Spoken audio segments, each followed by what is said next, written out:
পটিয়াতে আসলে অনেক সম্ভাবনা আমরা দেখতে পাই, কিন্তু আমরা একটা অভিযোগ চলে আসে যে ওইরকম পরিকল্পিত উন্নয়ন ওই জায়গায় খুব কমই হয়েছে।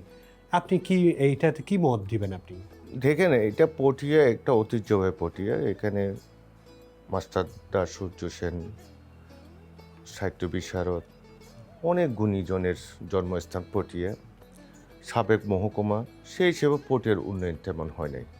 আমরা গত যেই উন্নয়নের কথা এখানে ঢাকঢোল পিটিয়ে যারা বলা হয়েছে, আমি তো সরাসরি প্রত্যেকটা ইউনিয়নে ওয়ার্ড আমার পদচারণা হয়েছে।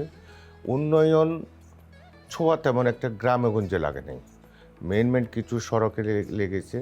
এই উন্নয়নের কথা বলে যে মানুষের টাকা পয়সা লুট হয়েছে। উন্নয়ন মানে নিজের পকেটের উন্নয়ন করা হয়েছে। হাজার হাজার কোটি টাকা ওনার বিভিন্ন মিডিয়ার মাধ্যমে আমরা জানতে পেরেছি। ওনার নিজেরও তো হাজার হাজার কোটি টাকা লুটপাট করেছে। উনি কোন ব্যবসার সাথে জড়িত, কিসের সাথে জড়িত, এগুলি সবাই বাংলাদেশের পটিয়া সহ সারা বাংলাদেশের মানুষ জানে। তো আমরা সেদিকে যেতে চাই না। আমাদের মাননীয় প্রধানমন্ত্রীর যেটা নির্দেশনা, আমি কি করতে চাই, আমরা কি করব, জনগণকে আমি কি দেব, অতীত নিয়ে আমরা ঘাটাঘাটি করতে রাজি না। আমরা সামনের দিকে এগিয়ে যাব। সামনের দেশকে কিভাবে আমরা এগিয়ে নিয়ে যাব, আমি আমার পটিয়ায় 12 আসনের যে প্রতিশ্রুতি দিয়েছে, প্রতিশ্রুতি কীভাবে পালন করব সেটা নিয়ে কাজ করে যাই।